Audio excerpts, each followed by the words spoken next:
Vamos a hacerlo. ¿Cómo están, queridos hermanos? Qué bueno que se conectaron. Estamos retomando nuevamente después de un largo periodo de receso por causas de fuerza mayor y el fin de año. Estamos retomando nuestra escuela de crecimiento espiritual y me gusta mucho ese nombre. La verdad lo adoptamos de el nombre de la misma de la congregación donde yo crecí, que realmente son tremendos en el estudio de la palabra. La escuela de crecimiento espiritual verso a verso que da el hijo de mi pastor, ahora es un siervo de Dios de más de 40 años de edad, es la mejor explicación, el mejor estudio, el más profundo, pero son muy largos. Los estudios son para gente que realmente quiere profundizar. Él se va verso a verso y de una manera muy importante. Creo que es para mí el mejor maestro que yo conozco de la palabra del Señor. El que esté interesado puede, puede preguntarme. Les voy a mandar el link de la Escuela de Crecimiento Espiritual. Ahorita ya están en el Nuevo Testamento. Han ido cronológicamente desde el principio hasta el final. No van exactamente libro a libro, sino cronológicamente, aunque sí es más o menos libro a libro. Y ahorita están en el Evangelio de Mateo, verso a verso, capítulo 6. Pero no, es algo muy, muy profundo. Eh, cada clase son 3 horas aproximadamente. Así que pues es para gente que quiere realmente profundizar. Hoy no vamos a tardarnos tanto, no se espanten. Vamos a hacer un resumen y vamos a orar, ¿qué les parece? Vamos a poner esto en las preciosas manos de nuestro Dios. Déjenme ver dónde está mi control remoto para mi... Aquí está. Para mi aire acondicionado, mi calefacción, ¿verdad? Voy a apagar tantito y voy a orar con ustedes. ¿Qué les parece? Ahí en su lugar, ahí en su casa, hagan una oración conmigo, ¿verdad? No me dejen orando solo. Cierren sus ojos, no se distraigan. Vamos a poner esto en las manos del Señor. Gracias te damos, Padre. Gracias te damos, Padre, por tu palabra, que es la que nos nutre. Así como hoy hemos comido el alimento físico que nos fortalece, después de un día de trabajo, después de un día de mucho afán, te damos gracias, Señor, por este lunes. Te damos gracias por aquellos que pudieron descansar en este lunes, Señor. Feriado para algunos, para otros no. Pero gracias, Señor, que hoy terminamos este día retomando tu palabra, Señor. Y permítenos que este estudio sea claro, sea conciso, podamos contestar cualquier duda que pudiera haber en este momento, Señor. En el nombre de Cristo Jesús, ayúdanos, Señor, a explicar, a tomar esta carta tan maravillosa, Señor, y podernos gozar con esta enseñanza tan preciosa, Padre Santo. En el nombre precioso de Jesús te damos gracias. Amén y amén. Bueno, mis queridos hermanos, qué bueno que ya estamos aquí. Algunos, miren, están ahí en el puente de San Francisco, gloria a Dios, aleluya, pero están echándole ganas. Qué bonito es poder poner un fondo virtual, ¿verdad? Te puedes poner en la playa, te puedes poner en cualquier lado, ¿no? Bueno, pues yo quiero hacer ese resumen teológico debido a este gran paréntesis que hemos tomado para que tomemos el saborcito de todo esto y quiero compartirles la pantalla, mis notas con este pequeño resumen. A ver si se está viendo, vamos a ver. Bueno, ya aquí está. Voy a hacerlo un poquito más para acá para que esté más grande. Y aquí estamos. ¿Lo alcanzan a leer? Díganme que sí, por favor. Sí, díganme si lo están viendo. ¿Alguien Sí, puede? sí, pastor. Muy bien, gracias, Evelyn. Dice, Escuela de Crecimiento Espiritual. Vamos a ver un resumen de la carta a los romanos, pero un resumen teológico, ¿ok? Entonces, en general, escuchen bien esto, la carta a los romanos escrita por el apóstol Pablo, que nosotros sabemos que antes era Saulo de Tarso, el perseguidor, pero ahora Dios le cambia el nombre, le da un nuevo nombre, es una exposición sistemática del Evangelio. Repito, es una exposición sistemática. O sea, va sistemáticamente, es todo un estudio del Evangelio, detallando la justificación por la fe en Cristo, tanto para judíos como para no judíos, para gentiles, para todo el mundo. Entonces, la carta de Romanos, si quieres resumirla en pocas palabras, es una exposición sistemática, paso a paso, de lo que significa el Evangelio. ¿Qué es el Evangelio? O sea que si tú quieres tener un concepto claro del Evangelio, debes leer la carta a los Romanos y entenderla, ¿verdad? Por eso la estamos explicando, debido a que la mayoría de los estudiosos de la palabra del Señor concordamos, me voy a incluir, ¿verdad? Concuerdan que la carta a los Romanos es la carta más importante de toda la Biblia, por lo menos del Nuevo Testamento. Es la carta más importante. Algunos llaman la carta magna del apóstol Pablo. Entonces, ¿se entiende eso de exposición sistemática?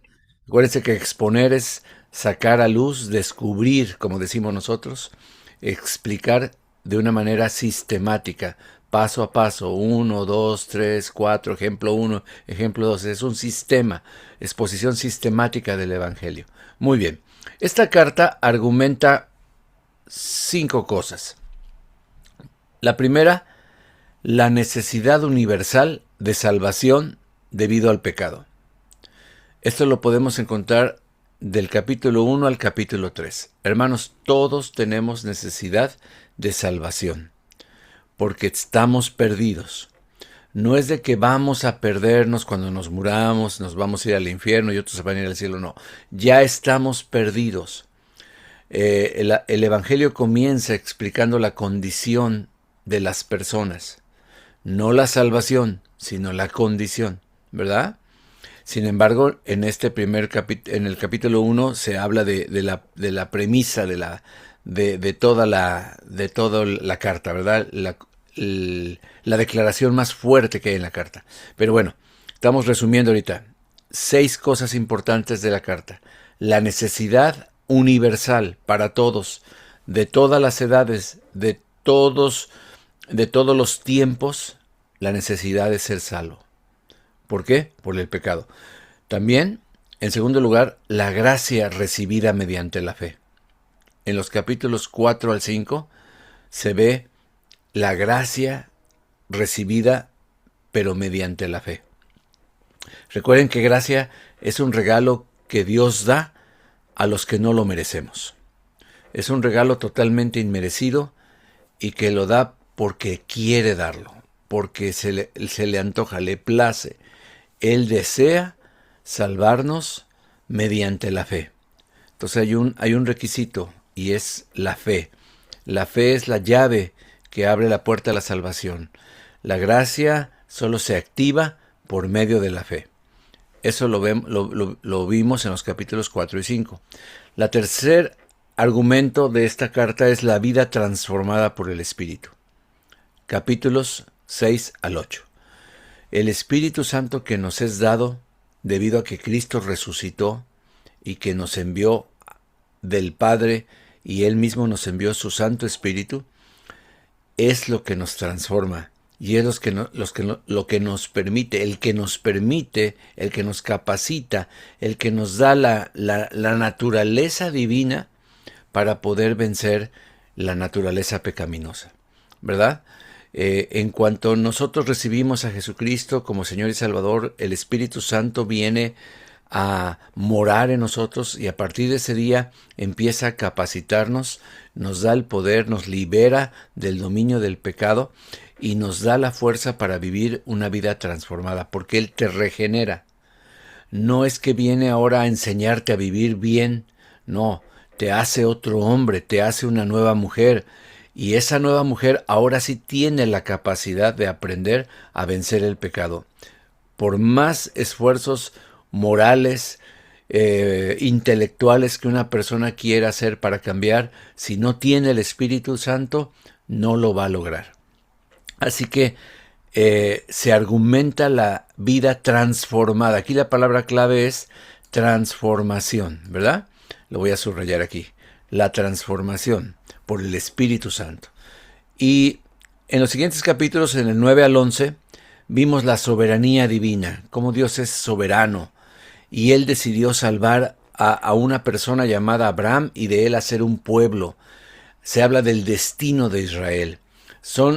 Es todo una sección del 9 al 11. Acuérdense que para entender el 9, el 10 y el 11 hay que leer los tres, ¿verdad? Es una sección completa del Evangelio, de la carta de los Romanos. La aplicación práctica de esta fe en la vida diaria y la unidad de la iglesia se ven en los últimos capítulos, del capítulo 12 al capítulo 16. Nosotros nos quedamos en el 14, ¿se acuerdan? Bueno, a ver, ¿alguna pregunta de estas? ¿Hasta aquí alguna pregunta? A ver, participen, no quiero que se me duerman. La necesidad universal de salvación, la gracia recibida mediante la fe, la vida transformada por el Espíritu Santo, la soberanía divina y el destino de Israel, la aplicación práctica de esta fe, ¿verdad? Los últimos capítulos es cómo podemos poner en práctica todo este conocimiento, ¿verdad? En la vida diaria y sobre todo en la vida de la iglesia. Cómo ponerlo cuando convivimos con nuestros hermanos. Bueno, ahora sí hablemos el el resumen teológico, capítulo a capítulo. ¿Está listo? A ver, vamos a ver. En el capítulo 1, este es un resumen, acuérdese, no es todo un compendio, ¿verdad? Pero es un resumen, y es un resumen muy pertinente, ¿verdad? Para que nosotros podamos seguir estudiando, porque si no, no vamos a saber, no nos vamos a acordar cómo viene esta exposición sistemática, ¿verdad? Acuérdese que la carta de Romanos es muy teológica, muy didáctica, ¿verdad? Es una clase prácticamente. La carta de Romanos no solamente fue una carta, hola, ¿cómo están romanos? Aquí los amo mucho. No, es todo un estudio, ¿verdad? Que se aventó el apóstol Pablo. Capítulo 1. El resumen es que encontramos en este capítulo una introducción del apóstol Pablo y el propósito del Evangelio. ¿Qué dice Romanos 1:16? Que el Evangelio es poder de Dios para la salvación. Ese es el propósito de toda la carta. Exponer, explicar el Evangelio, porque el Evangelio es lo único que nos puede salvar. El Evangelio es el poder de Dios para la salvación. La buena noticia.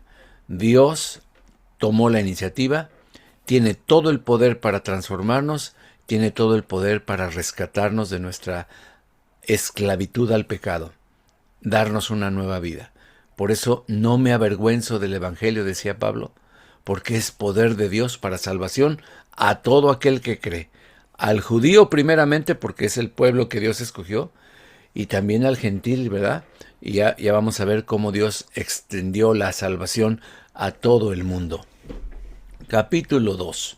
Bueno, se describe en este capítulo la depravación de la humanidad. Ahí es donde nos espantamos qué tan pecaminosa es la carne, ¿verdad? ¿Se acuerdan? Vimos, a ver cuántos se acuerdan, cuántas características describe el apóstol Pablo de la carne. ¿Cuántas? Las contamos, ¿se acuerdan? Adivine cuántas son. ¿Alguien se acuerda? A ver, diga un número por ahí, calcúlele, atínele. Como cuántas características tiene la carne pecaminosas. ¿Se acuerdan? Pregunto a todos, a ver, voy a preguntarles entonces. Primitivo, ¿cuántas características tiene la carne de acuerdo al capítulo 1? ¿Te acuerdas? Se vale decir no me acuerdo. A ver, Primi. No me acuerdo, como unos 5. Ah, bueno, Primi da 5. A ver, ¿quién da más? Muy bien, Primi. Muy bien, Primi. Adelante. Cierra tu micrófono, no te preocupes. A ver, ¿quién tenemos? Aquí a Nati. ¿Cuántas características tiene la carne pecaminosas? A ver, Nati. Se vale decir no me acuerdo, pero más o menos. No te quiere, no te quiere abrir el micrófono, ¿verdad? Ahí está, ahora Oh, sí. sí. 10, creo me parece. 10 características. Sí. Vas mejor, vas mejorando. Muy bien, muy bien. A ver, hermanos, ¿quién se acuerda cuántas características tiene la carne, la naturaleza caída? Bueno, para no hacerlo muy largo, son 40, hermanos. Todo el mundo diga, ¿a poco? Sí, cuéntelas. 40 características. Yo también me fui de espaldas, no se preocupe. Yo también me fui de espaldas. ¿Alguien está levantando su manita?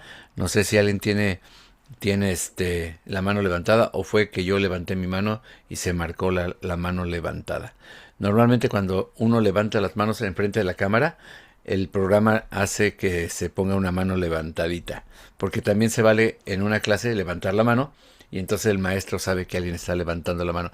Déjenme ver si hay alguien que levantó la mano. ¿Cómo lo puedo saber, Dios mío? Como ya me cambiaron un poquito de la... Fuiste tú, Gusti, fuiste Yo, tú. yo fui, ¿verdad? Yo fui. Ujú. Muy bien, muy bien. Bien, entonces, como bajo la mano... Ay, Dios santo, cómo se baja la mano. Ya me cambiaron los controles. Bueno, está bien. No problem. Voy a, voy a dejarlo así.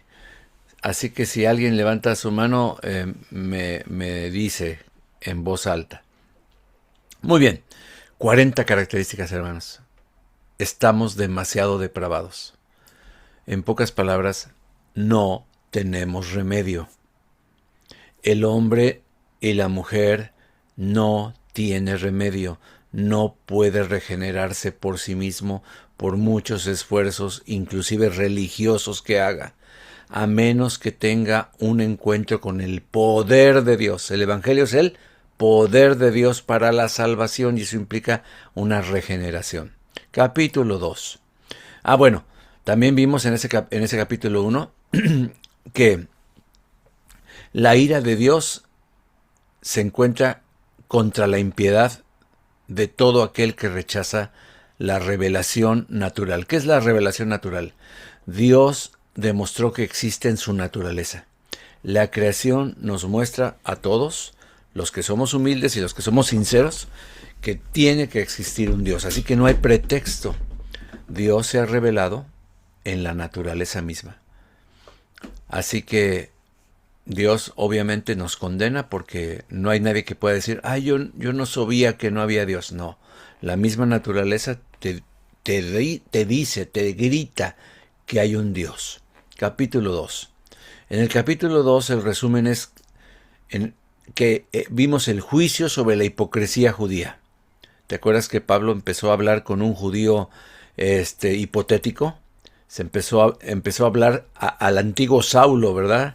Como que Pablo usa esa técnica de hablarse a sí mismo al antiguo Saulo, que argumentaba unas cosas, y ahora el Pablo que conoce la verdad del Evangelio.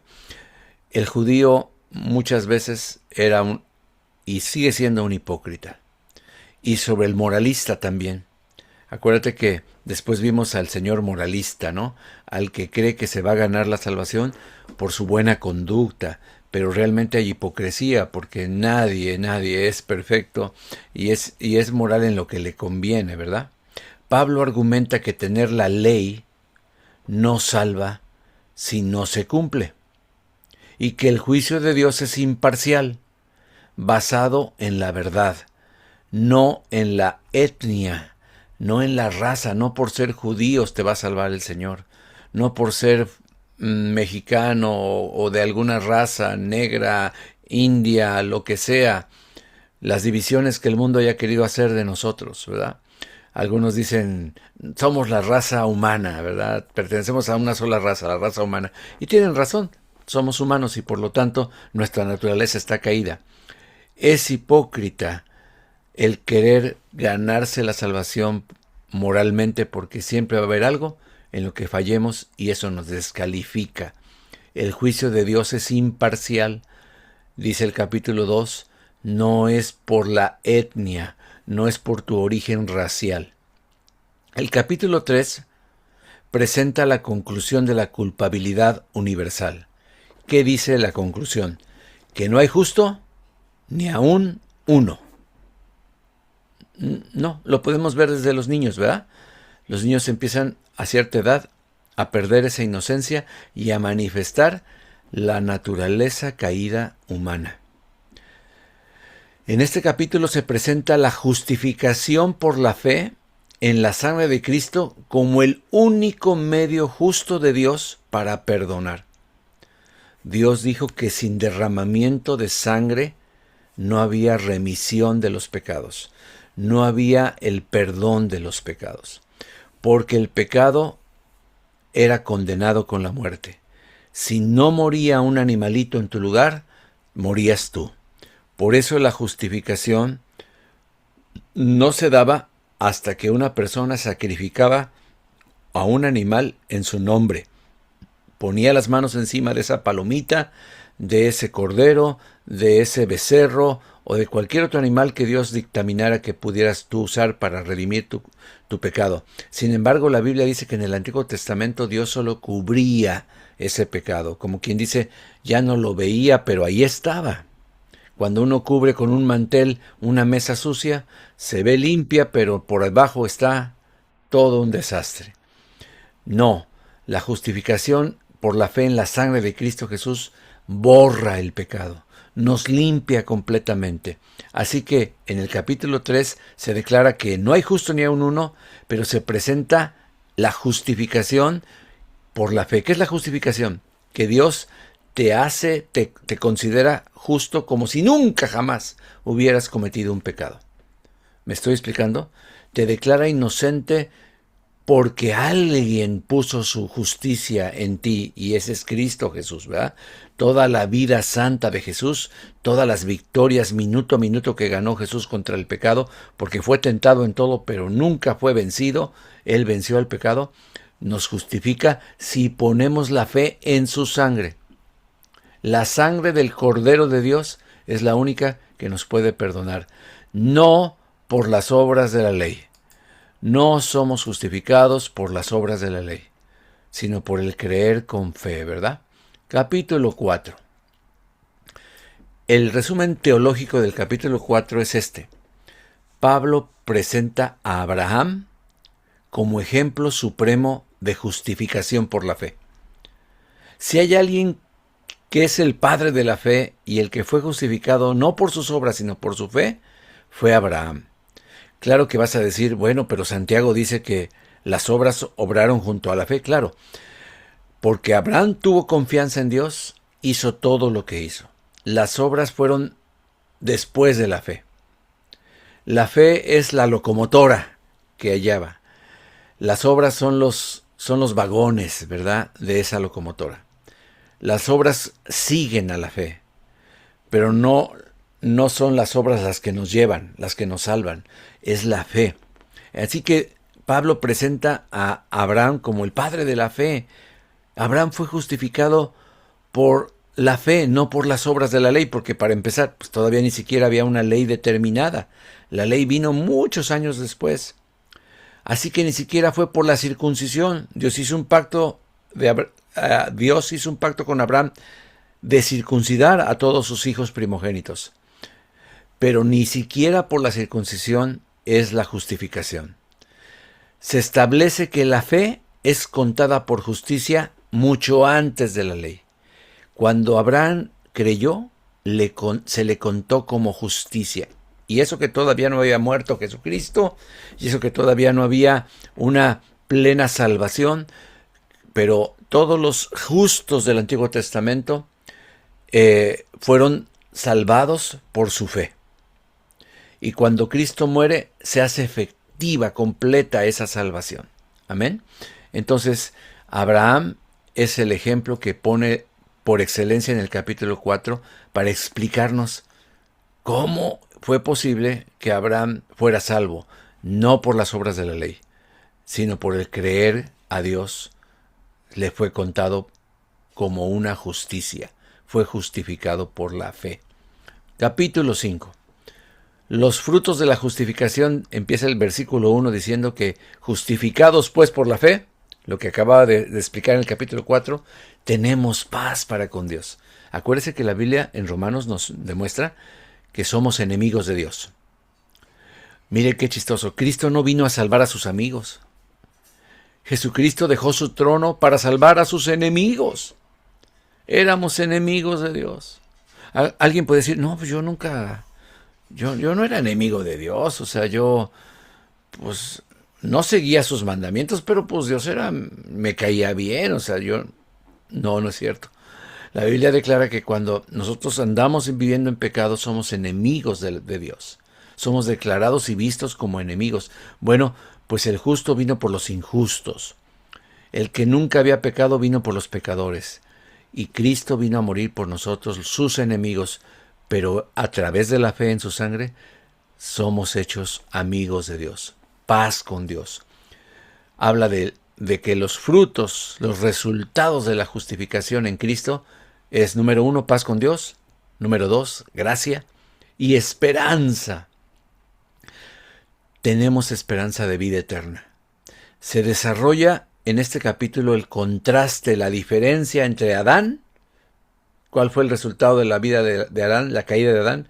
Que entró el pecado y por el pecado entró la muerte, dice el capítulo 5.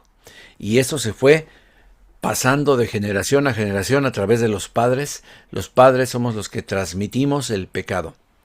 Cada vez que el espermatozoide de un hombre fecunda el óvulo de una mujer, en ese momento el pecado pasa directamente a la siguiente generación. Por eso Cristo no podía nacer de un hombre humano. Tenía que nacer solo de la mujer humana para que fuera nuestro representante humano y al mismo tiempo fuera 100% Dios, 100% hombre. Amén. Es muy, muy importante esto. Así que es bien importante esto. Se hace un contraste entre Adán y el segundo Adán, que es Cristo Jesús. El segundo Adán, que vino a justificarnos, que trae justicia de Dios en él y vida eterna. Vida. Contraste con muerte. En lugar de pecado, justicia; en lugar de muerte, vida. Gloria a Dios por nuestro segundo Adán. O sea, en pocas palabras, Cristo vino a hacer lo que Adán tenía que haber hecho, ¿verdad? Y bueno, gloria a Dios porque el Señor Jesús es el único que pudo hacerlo. Entonces, repito, una de las razones por las que Dios no encarnó a Jesús en un humano concebido por dos, hombre y mujer, porque lo pudo haber hecho, ¿no? ¿Qué te parece si, bueno, José y María tienen a un bebé y después Jesús viene y se encarna en el bebé?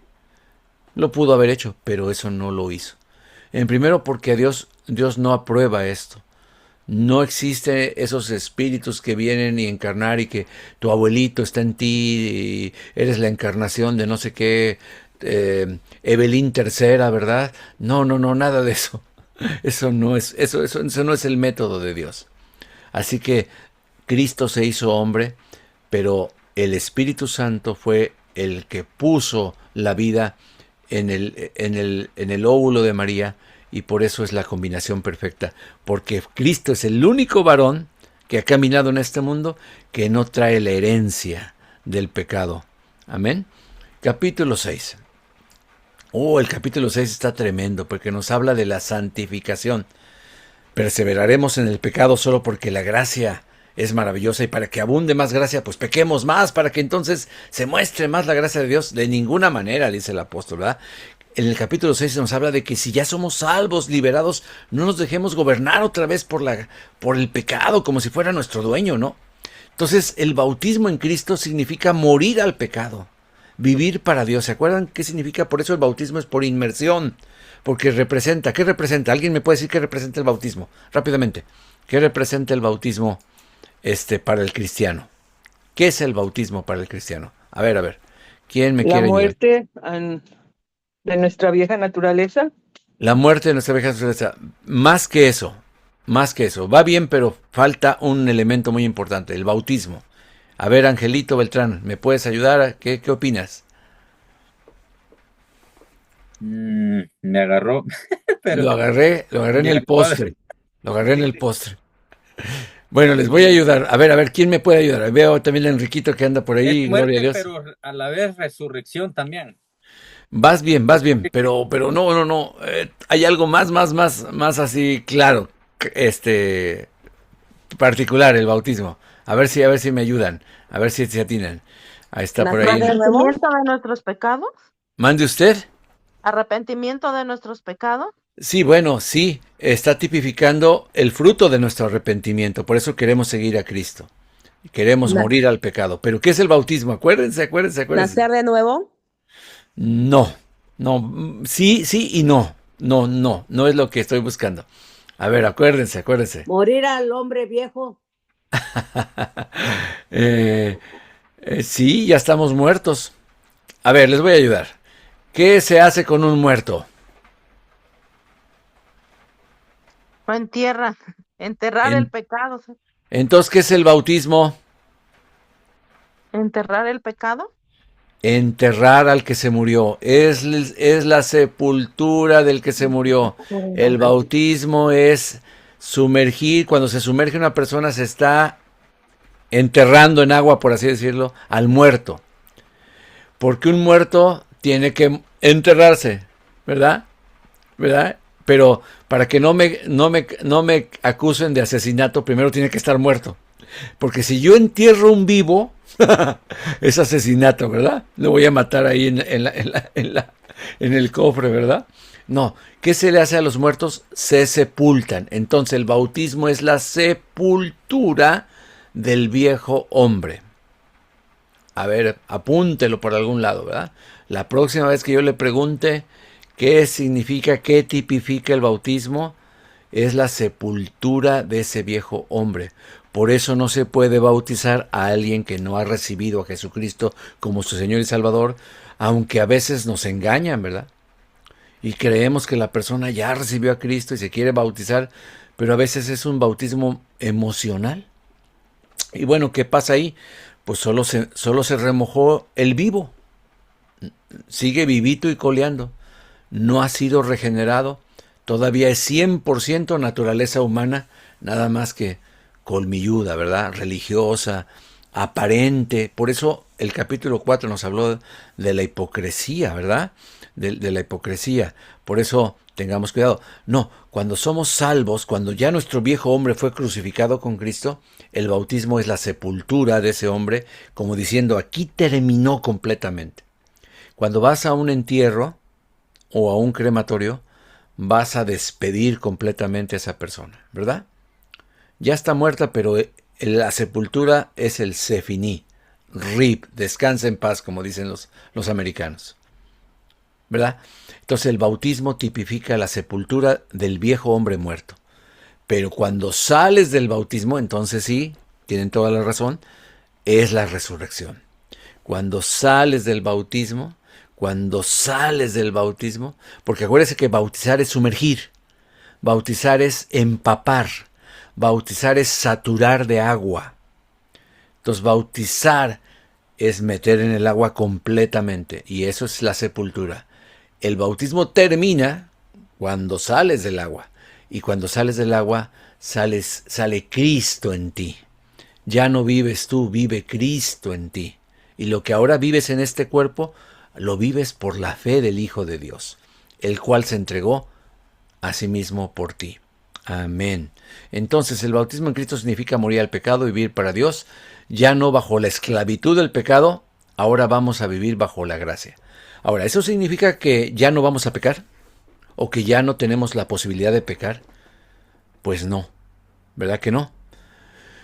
El cristiano y el que no es cristiano, en un aspecto somos iguales. Los dos tenemos la propensión al pecado porque todavía en nuestro cuerpo habita el deseo pecaminoso. ¿Por qué? Porque estamos en una naturaleza humana todavía. Ya hemos sido rescatados del pecado. Nuestro viejo yo, el que dominaba, fue crucificado con Cristo. Pero sus vestiduras, que son la carne, las viejas, olorosas y mugrientas vestiduras llamadas la carne, todavía están ahí listas para que tú tomes una decisión todos los días. O te vas a poner tu cochina ropa sucia, apestosa, llena de pulgas, raída, llamada carne, o te vas a vestir de Jesucristo. Cristo ya nos salvó, hizo todo y nos está pidiendo que nos despojemos del viejo hombre. Ese despojarse no es el viejo hombre que fue crucificado con Cristo. Se refiere a las vestiduras, a las mañas, a los malos hábitos, a reprogramar nuestra mente, a renovarnos en el espíritu de nuestra mente, ¿verdad? ¿Cómo lo podemos hacer eso? Solo por el Espíritu Santo. Solo por el Espíritu Santo podemos hacer eso. Me estoy explicando y es lo que explica claramente el capítulo 6, 7 y 8, ¿verdad? Bueno, ya no vivimos esclavos del pecado. ¿Qué significa esto? Que ahora sí te puedes parar enfrente del pecado y decirle, pues no lo hago. No, peca. Y ahí viene la tentación y dices, no, la resisto en el nombre de Jesús. Ahora, abusado. Este es el problema de muchos cristianos, que resistimos en nuestras fuerzas otra vez. Como que creemos que ya como fuimos regenerados, pues ya somos los chuchos cuereros. Ya la hicimos. Bueno, sí, en un momento ya la hicimos, pero en Cristo. Dependiendo de Cristo. Nueva generación en Cristo. Si tú te separas de Cristo, si tú no tomas la fuerza de Cristo, pues entonces entra orgullo espiritual, entre comillas espiritual, ¿verdad? Todo orgullo es pecado, ¿verdad? Entra el orgullo espiritual creyéndote que tú solito puedes contra los demonios y las tentaciones, y entonces caemos y nos sentimos de la patada y muchos dicen, ¿qué pasó? ¿No que Cristo me iba a liberar? No, espérate. Cristo te está dando las herramientas ahora. Ahora ya tienes el poder para decirle no, porque antes no. Éramos esclavos del pecado. Y un esclavo no puede hacer otra cosa más que obedecer o le caen los latigazos. No le toca. Pero ahora ya no somos esclavos. Por eso cuando la tentación viene o nuestra carne quiere hacer algo, dice el apóstol, no te dejes esclavizar. ¡Ey! Ya, ¿cómo se dice? Ya promulgaron la ley de la libertad, ya no hay libertad, ya no hay esclavitud en Estados Unidos. Eso se llama emancipación. A ver si no, es un término raro, ¿no? Emancipación, que es cuando los esclavos fueron liberados. Pero ¿qué crees? Muchos esclavos ni se enteraron y los amos a propósito los siguieron esclavizando. Pero hubo otros que sí se enteraron de que ya podían ser libres, de que ya no había migra. Me estoy explicando, que ya eran libres, pero ellos siguieron viviendo huyendo de la migra. A ver si me estoy explicando. Haz de cuenta que ahorita viene una amnistía y dice, bueno, ok, todo el que esté adentro de Estados Unidos ya la hizo, vamos a darle oportunidad. Y tú todavía ves un policía y te escondes y vives en temor. Imagínate ese caso. Cuando ya se promulgó una ley, ¿qué más quisiéramos todos, verdad? Otra amnistía, ¿no? Pero bueno, Cristo nos libertó del Trump, ¿verdad? Del mundo, ¿verdad? Nos libertó del Satanás. No te dejes esclavizar otra vez. Ahora sí le puedes decir no. Pero escúchame, le puedes decir no si le pides ayuda al Señor. Si en ese momento sientes la tentación y dices, Señor, ayúdame, Padre, no quiero caer, yo dependo de ti, confieso tus promesas, y resistes un poquito, encuentras la fuerza de Dios y eres vencedor. Pero si no resistes y quieres tratar de luchar tú solo, palo. Ahí caemos. Entonces la dependencia de Cristo es todos los días. Ahora sí, nosotros los que vivimos por el Espíritu debemos caminar por el Espíritu. O sea, no te puedes desconectar, hermano. Recuérdate que los cristianos no tenemos pilas recargables. Los cristianos no tenemos pilas recargables. No es como tu celular que lo cargas toda la noche y al día siguiente ya lo usas así. Y se te va bajando la batería, No, el cristiano se desconecta y se desconectó. Ya está en la carne, ya está en sus fuerzas. Cristiano desconectado, cristiano débil. Aunque es libre, todavía el pecado va a tratar de enseñorearse de él. Así que el capítulo 7 nos habla de esa lucha, la lucha interna del creyente con la naturaleza pecaminosa. O sea, tenemos dos naturalezas. Cristo nos dio la naturaleza divina, pero todavía estamos en un cuerpo humano. Ya no nos gobierna esa naturaleza. El viejo yo, el viejo yo fue crucificado con Cristo. Por eso es importantísimo el nuevo nacimiento.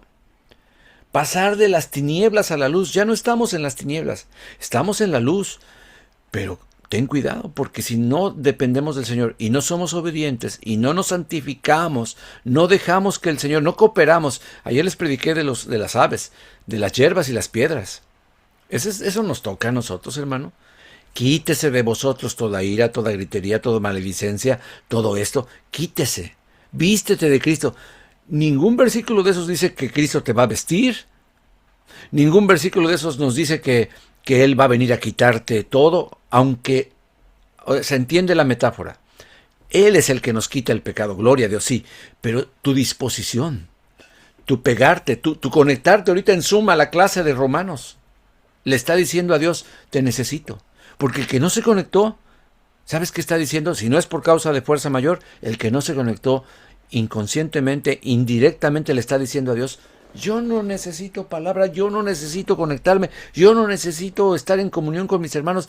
Es más, tengo mis dudas, pero yo me las quedo, yo no necesito preguntar, porque me da vergüenza preguntar. Hermanos, aquí no hay vergüenza, aquí no hay preguntas tontas, aquí todos somos estudiantes, hermanos, amén.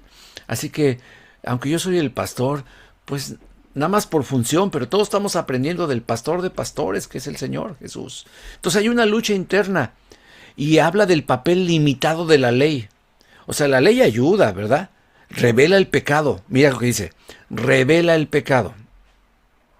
¿Quieres apuntarlo? Sería bueno que estés apuntado, ¿eh? El papel limitado de la ley revela el pecado, dice el capítulo 7. Pero lo que vimos claramente es que no nos puede salvar ni dar vida a la ley. Es más, nos revela lo que está mal, pero no nos ayuda a vencer el pecado. Ni con un dedo nos ayuda. Solo nos dice lo que está mal. ¿A ti te gustaría que solo te predicara lo que está mal y no te diera las herramientas para salir de ese pecado? Es más, ¿qué nos guió el Señor este domingo a hacer? A llevar herramientas físicas, ¿no? Un pico, unas tijeras, una pala. ¿Por qué? Porque el Señor nos está tipificando. ¡Hey, yo tengo las herramientas! Solo tienes que usarlas. Alábame. Lee la palabra. Es que no le entiendo mucho. No. 2 versículos, mastícalos, estálos masticando durante el día. El de la noche y en la tarde, no solo en el día. A ver, Enrique, ¿quiere decir algo, Enrique? Adelante. No, nada. Ah, perfecto. Vi su nombre que apareció por aquí. Muy bien. Así que la ley nos muestra el pecado, pero no nos ayuda. ¿Quién es el que sí nos ayuda? Capítulo 8. Dicen que el capítulo 8 es la joya de la corona, ¿verdad? De todo Romanos. Si Romanos ya era el libro más impresionante, bueno, el capítulo 8 es el más impresionante de todos los impresionantes, ¿no? O sea que el capítulo 8 casi nos tenemos que lo memorizar. Ya no vivimos conforme a la carne, vivimos conforme al Espíritu.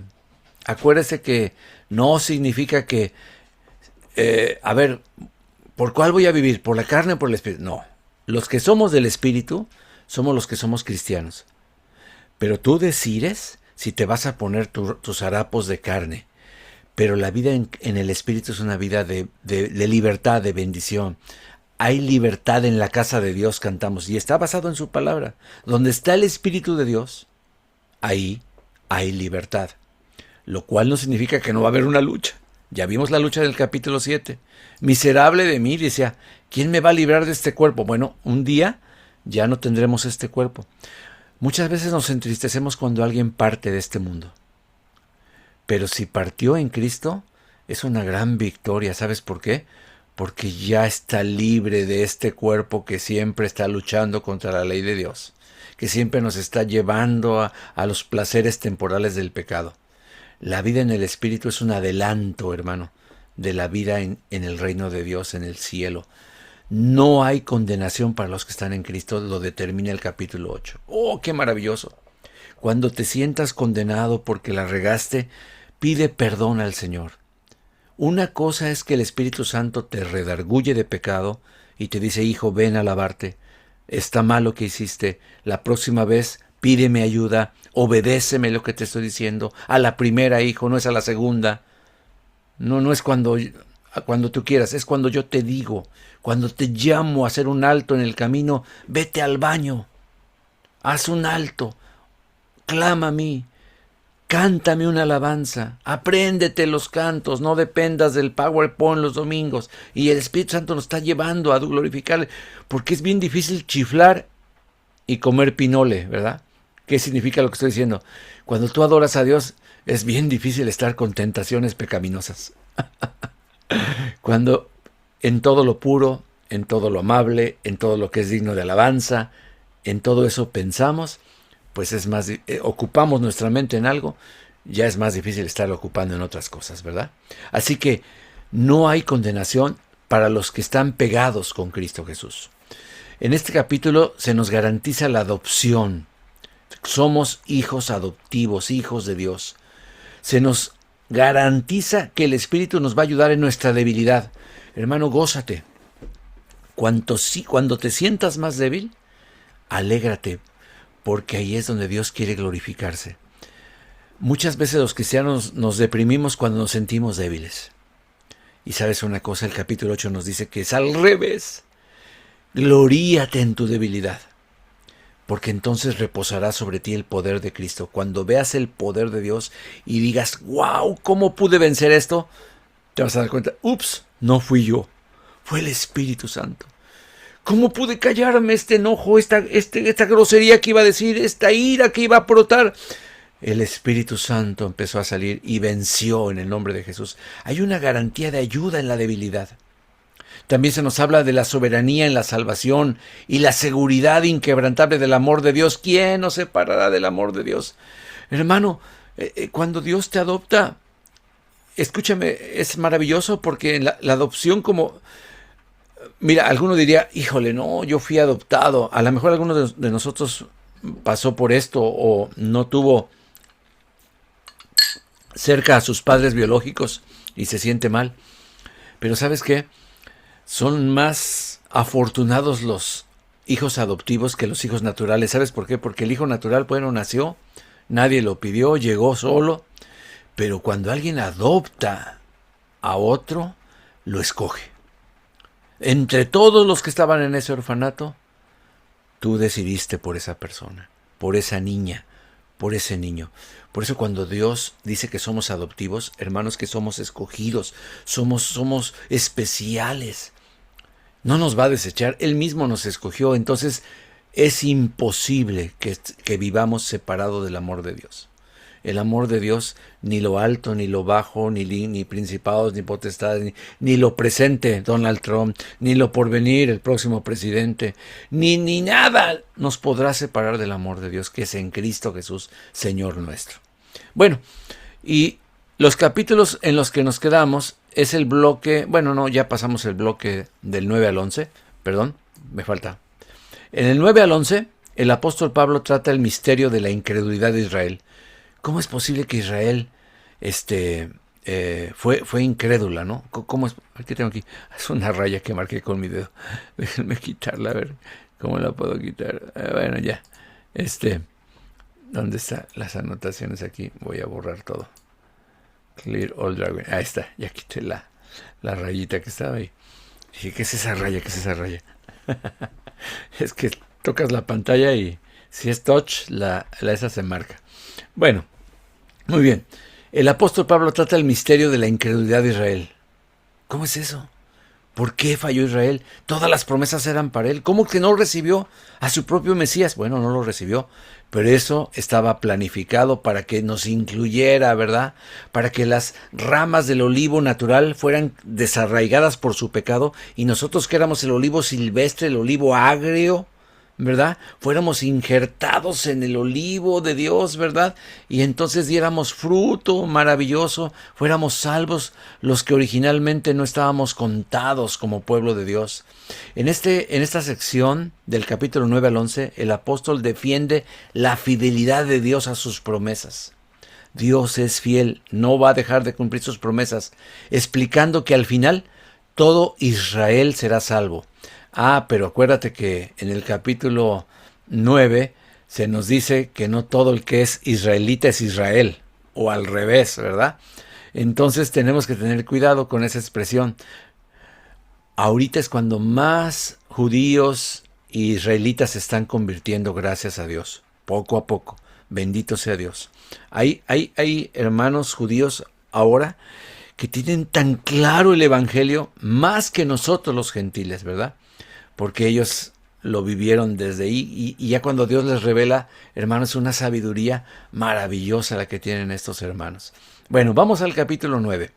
El capítulo 9 fue un capítulo de los más difíciles, controversiales totalmente, porque habla de la soberanía de Dios en la elección. Y ya vimos que Dios nos escoge por ser el pueblo de Dios. Él nos conoció antes de que nosotros siquiera naciéramos. Dios escogió a Israel. Por lo tanto, Dios es libre de mostrar misericordia a quien quiera. Y por eso dice la Biblia, de tal manera amó Dios al mundo para que todo aquel que en él cree no se pierda, mas tenga vida eterna. Dios abre su misericordia porque le da su gana. Y su promesa no ha fallado a pesar del rechazo de la mayoría de los israelitas. Algunas veces dices, no, pues ya fallaron las promesas, ¿no? Pues mira, Israel está endurecido, no quiere saber nada del Mesías. Escupen cuando se habla de Yeshua o de Jesús, escupen al suelo. Odian, aborrecen, no les cuesta mucho trabajo recibir a Jesús. Pero en este capítulo se establece que no todos los que descienden de Israel son hijos de fe, son israelitas. Esto es bien importante, esta frase. No todos los que descienden de Israel son Israel.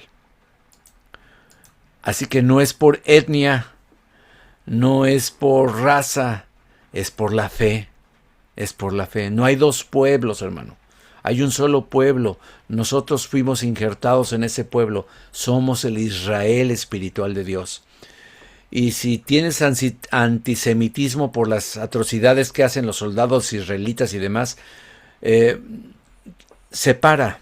Una cosa es el Israel físico y otra cosa es el Israel espiritual. Los hijos de Dios son llenos de los frutos del Espíritu donde quiera y de cualquier raza. Así que no creas que ellos en ese momento son hijos de Dios. Somos hijos de Dios por la fe en Cristo Jesús y tiene que haber evidencia, solamente por la fe en Cristo Jesús. El capítulo 10, qué tremendo capítulo, nos habló de la responsabilidad humana, lo que yo te prediqué. Sí, Dios ya hizo todo, ahora nos toca la mínima parte, responder a su gracia. Somos responsables, necesitamos creer en el Evangelio. Si no creemos el Evangelio, aunque Cristo haya muerto 1000 veces en el Calvario, no será efectivo para ti. Cristo puede nacer 100 veces en Belén, pero tiene que nacer en tu corazón. Si no nace en tu corazón, no ha pasado nada. Nos toca a nosotros creer en el Evangelio, porque la justicia viene por la fe, ¿en qué? En la palabra de Dios predicada. No por intentar establecer una propia justicia mediante la ley. Eso queda muy claro. No puedo establecer mi justicia porque, ahora sí, oré mucho, he ayunado medio mes, ahora sí, yo soy mejor que fulano de tal. No. Tu justicia viene por la fe. Eso no quiere decir que no ayunes, que no ores. No.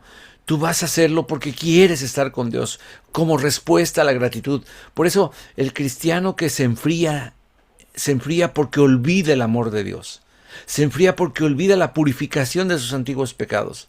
Pero cuando nos acordamos de dónde nos ha sacado Dios, lo que somos delante de Dios, uno se calienta nuevamente y viene el deseo de congregarse, el deseo de testificar, el deseo de ser más santo, el deseo de leer su palabra, el deseo de meditar, el deseo de alabar, el deseo de compartir esta vida, de reconciliarte, de perdonar al que te hizo mal, etcétera, etcétera, etcétera. Amén. Capítulo 11. En el capítulo 11 se nos habla del futuro de Israel. ¿Qué va a pasar? Bueno, el endurecimiento de Israel es parcial. Es también temporal. Ahorita es el tiempo de los gentiles, de los que no somos Israel físico, de los que no somos de ninguna tribu, ¿verdad? Sirviendo para la salvación de los gentiles. Ese endurecimiento, dice por eso el capítulo 11, que no nos jactemos, porque si las ramas naturales fueron quitadas y nosotros que no éramos naturales nos injertaron, pues si no nos portamos como debe ser, también nos puede desarraigar, ¿verdad? O sea, tengamos cuidado, ¿verdad? Porque pues esas ramas van a ser injertadas en su propio olivo. Pues claro que sí, ¿no? ¿verdad? Entonces tenemos que tener cuidado y agradecimiento. Recuerda que este endurecimiento de Israel es para que Dios se glorifique salvando a todo aquel que no se endureció, aquel que sí recibió el Evangelio. Pero Dios no ha desechado a su primer pueblo, que es Israel. No ha desechado a Israel. Dice la Escritura, no lo ha desechado. Así que gloria a Dios por eso. Es más, tenemos un judío viviendo en nuestro corazón, por así decirlo, ¿verdad? Así que, hermanos, quitémonos todo, tanto justificar e irnos a un extremo, ¿verdad? El sionismo es un extremo, y el otro extremo es decir, no, Israel, fuchi. No. Nosotros somos el Israel espiritual de Dios. Debemos orar por Israel también, pero también como cualquier otra nación, ¿verdad? Capítulo 12. Empiezan las aplicaciones prácticas de toda la teología que vimos estos 11 capítulos. El culto racional consiste en presentarse como sacrificio vivo. ¡Qué maravilloso! ¿Te acuerdas esta expresión? Es algo contradictorio. O es sacrificio o está vivo. Porque los sacrificios, ¿cómo estaban? Muertos, ¿no? Un sacrificio, pues, habla de muerte. ¿Cómo puede haber un sacrificio vivo? Acuérdate, tu viejo hombre fue crucificado con Cristo. Ya se sacrificó. Y ahora vives por Cristo. Por eso eres un sacrificio vivo en Cristo Jesús. Compórtate como tal, dice la Escritura. Que tu culto racional, tu mente, te estés plenamente convencido de quién es. Todas las mañanas cuando te pares y te laves los dientes y te veas en ese espejito que está ahí.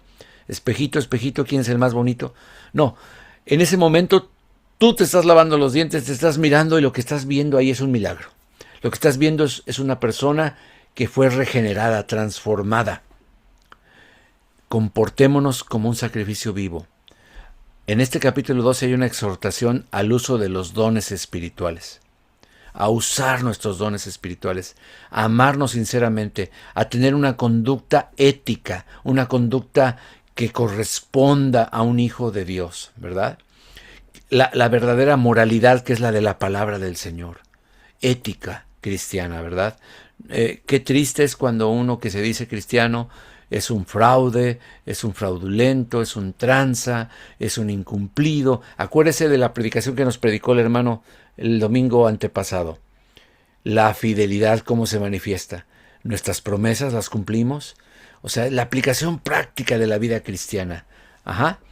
El capítulo 13 nos habló de un tema bien difícil para esta época, ¿no? La relación con las autoridades civiles.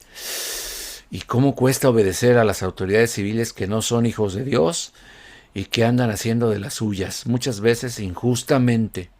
Pero el Señor nos dice que hagamos el bien, que nos comportemos correctamente y que no temamos, confiemos en Él, que nos sometamos, porque toda autoridad es puesta por Dios. Y eso es algo bien difícil de masticar, ¿verdad? Es muy difícil de tragar eso, ¿verdad? Dices, ¡ay, pero cómo! Hasta Hitler. Hermano, acuérdate que Nabucodonosor, Ciro y todos ellos fueron muy malos y sin embargo Dios los usó para sus propósitos al grado que Dios los llamó sus siervos. Sus siervos. Así como ha habido presidentes y ahorita hay presidentes que temen a Dios, le dan toda la gloria a Dios, hermano, que se dan cuenta que sus victorias solo fueron por Dios y por el Espíritu Santo, que sin la intervención de Dios estarían perdidos. Qué maravilloso es escuchar a un gobernante decir, si no fuera por Dios estaríamos perdidos.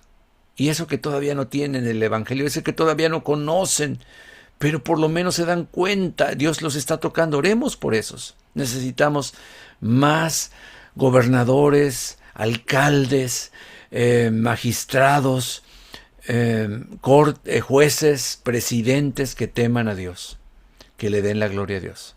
Y no que mencionen a Dios nada más para jactarse y para presumir. Y eso no es cristianismo, ¿verdad? Así que nos habló el capítulo 13 del cumplimiento de la ley a través del amor del prójimo. La Biblia dice que en esta se resume toda la ley y los profetas en amar a nuestro prójimo. Acuérdate lo que un día nos predicó en ese entonces, me acuerdo de esa bonita predicación, tremenda predicación del hermano Roberto García. Y Roberto nos predicaba que en el Antiguo Testamento había 600 y tantas leyes, pero Dios las resumió en 10 leyes, en los 10 mandamientos. Y luego con Cristo nos los resume a 2, ¿verdad? Amarás a tu prójimo y amarás a Dios y a tu prójimo como a ti mismo. Y por si fuera poco, por si se nos hace difícil, ya Pablo nos lo deja en una sola. Bueno, ama a tu prójimo. Porque el que ama a su prójimo ha cumplido toda la ley y los profetas. Obviamente, no puedes amar a tu prójimo si no amas a Dios, ¿verdad? Entonces se manifiesta todo lo demás cuando tienes compasión y amor por tu prójimo. Capítulo 14, y ahí es donde íbamos, y ahí vamos. La libertad cristiana y la convivencia. ¿Con quiénes? Con los que son más débiles que tú.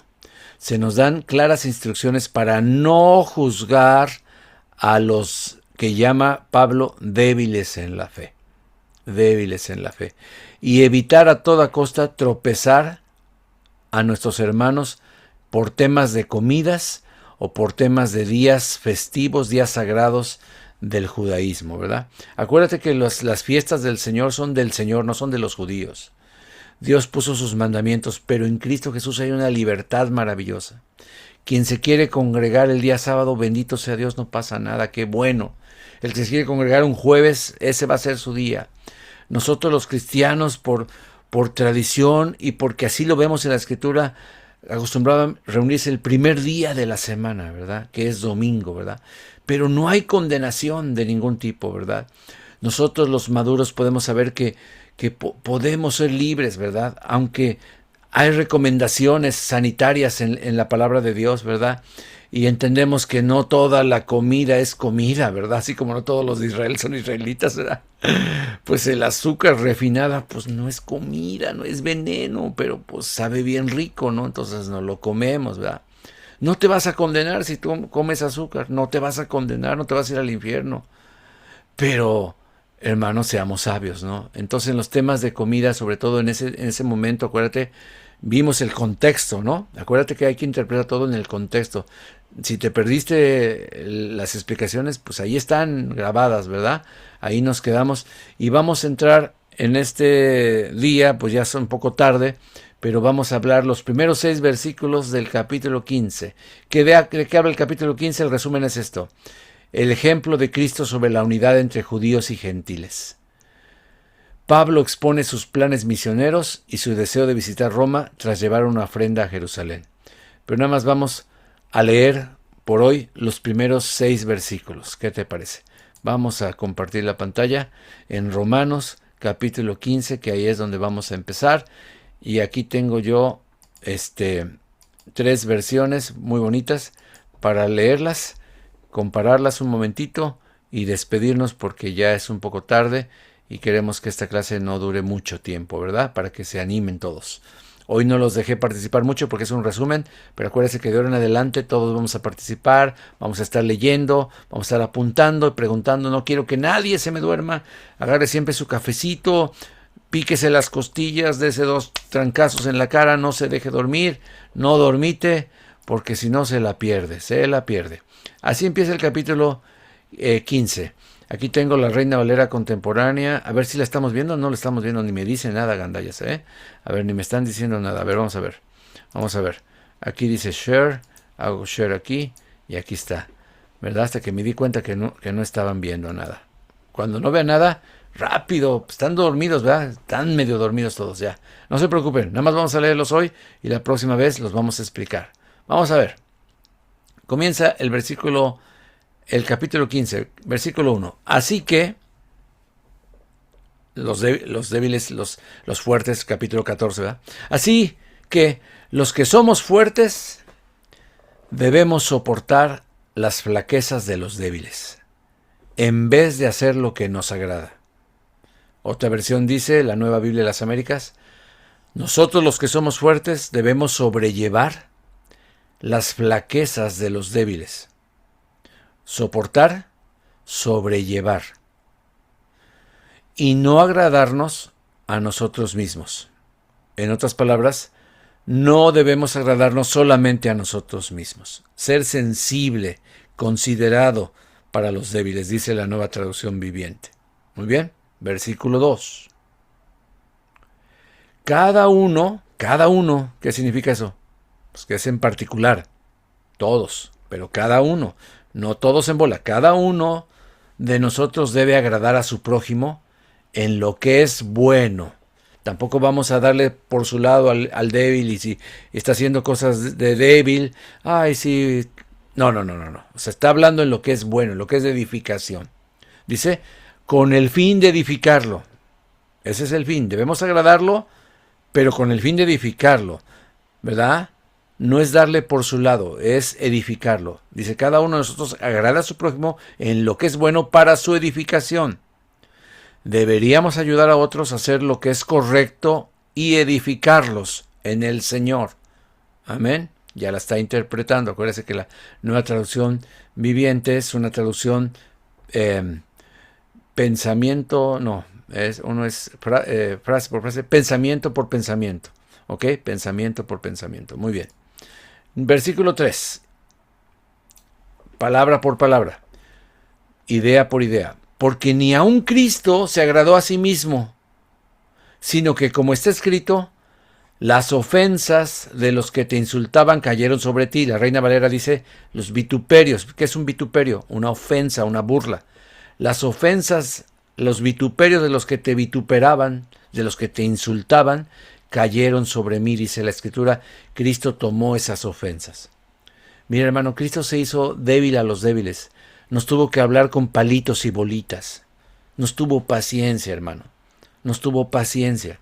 Nosotros también tenemos que tener paciencia con los nuevecitos. Amén. Y llevarlos al conocimiento de Cristo. Dice, pues ni aun Cristo se agradó a él mismo. Antes bien, como está escrito, los insultos de los que te injuriaban cayeron sobre mí. Ni siquiera Cristo vivió para agradarse a sí mismo. Como dicen las Escrituras, está tomando una palabra del Antiguo Testamento, los insultos de aquellos que te insultaban, oh Dios, han caído sobre mí. ¿Ok? Muy bien. Seguimos, versículo 4. Las cosas que se escribieron antes, se escribieron para nuestra enseñanza. Ay, qué bonito versículo. Es uno de mis favoritos, hermano. A fin de que tengamos esperanza por medio de la paciencia y la consolación de las Escrituras. Otra versión dice, porque todo lo que fue escrito en tiempos pasados, para nuestra enseñanza se escribió. A fin de que por medio de la paciencia y del consuelo de las Escrituras tengamos esperanza. Tales cosas se escribieron hace tiempo en las Escrituras para que nos sirvan de enseñanza. Y las Escrituras nos dan esperanza y ánimo mientras esperamos con paciencia hasta que se cumplan las promesas de Dios. Y otra vez aquí la palabra paciencia no es solamente soportar. No, es algo mucho más maravilloso, precioso. Mira, ya que tenemos aquí la Biblia, déjame llevarte ahí al verso 4 o al 5 mismo. Dice el 5 en la Reina Valera 60. Pero el Dios de la paciencia y de la consolación os dé entre vosotros un mismo sentir según Cristo Jesús. Aquí la palabra paciencia, la voy a poner aquí. Bueno, aquí no se ve mucho, pero voy a hacer chiquito por acá. A ver, voy a ver si ustedes la miran. Voy a mover esta banderita, a ver si se ve. La voy a hacer aquí grandota, aquí para acá, porque es importante esto. Ahora déjenme amplificarla. Y aquí se pronuncia en griego hupomoné. Y significa resistencia o aguante alegre o esperanzado. Constancia. Qué interesante. No es una simple paciencia. Ay, te estoy soportando. Ay, soporten, hermano, soporten. No, es una resistencia alegre. Es un aguante alegre. Y se ha traducido como constancia, paciencia, perseverancia, perseverar. Pero el término en griego, por eso es bien importante a veces irse palabra por palabra, resulta que aquí lo que quiere el Señor es que nos soportemos alegremente. Dice el versículo 4 y el 5. Voy a leer el 4. Porque las cosas que se escribieron antes, para nuestra enseñanza se escribieron a fin de que por la paciencia, otra vez la misma hupomoné, por la resistencia y aguante alegre, y la consolación de las Escrituras tengamos esperanza. Aquí la palabra esperanza significa, aquí está, anhelo, esperar con anhelo, expectación, dice el diccionario, expectación. Y otra vez el 5. Pero el Dios de la paciencia, y aquí paciencia otra vez es jupomoné, resistencia y aguante alegre. Es el Dios es el que te da la paciencia, es el que te da la resistencia y el gozo de seguir adelante. ¿Sí te fijaste? ¿De quién es la paciencia? El Dios de la paciencia. Aleluya. Él es el Dios de la paciencia. Y de la consolación, os dé entre vosotros un mismo sentir según Cristo Jesús. Él es el que nos da un mismo sentir. El Dios de la... Por eso te digo, en Cristo tenemos todo lo que necesitamos. Sin Cristo pues, estamos perdidos, ¿verdad? Entonces ahí está para que lo veamos. Y terminamos con el verso 6. Para que unánimes a una voz glorifiquemos al Dios y Padre de nuestro Señor Jesucristo. Voy a leerlo en la Reina Valera Contemporánea únicamente. Lo voy a amplificar, este versículo 6. Y ahí vamos a terminar dándole gloria a Dios por esta introducción del capítulo 6, que con mucho gusto vamos a ver frase por frase, lugar por lugar, expresión por expresión, la próxima semana. Para que todos juntos y a una sola voz, ay, qué bonito es cuando nos juntamos a cantar juntos, ¿verdad? Glorifiquemos al Dios y Padre de nuestro Señor Jesucristo.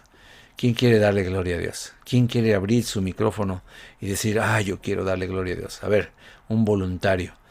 Para que todos juntos y a una sola voz glorifiquemos a Dios y Padre. Así que en tu casa no se vale que te quedes callado. Apoya la oración del hermano o de la hermana que quiera o voluntariamente terminar esta reunión en oración, pero glorifiquemos juntos al Señor. ¿Qué te parece? ¿Amén? ¿Quién dice yo? A ver. ¿Quién dice yo? Adelante, hermanos. No se me apachurren. No se me apenen. Todos pueden glorificar el nombre del Señor.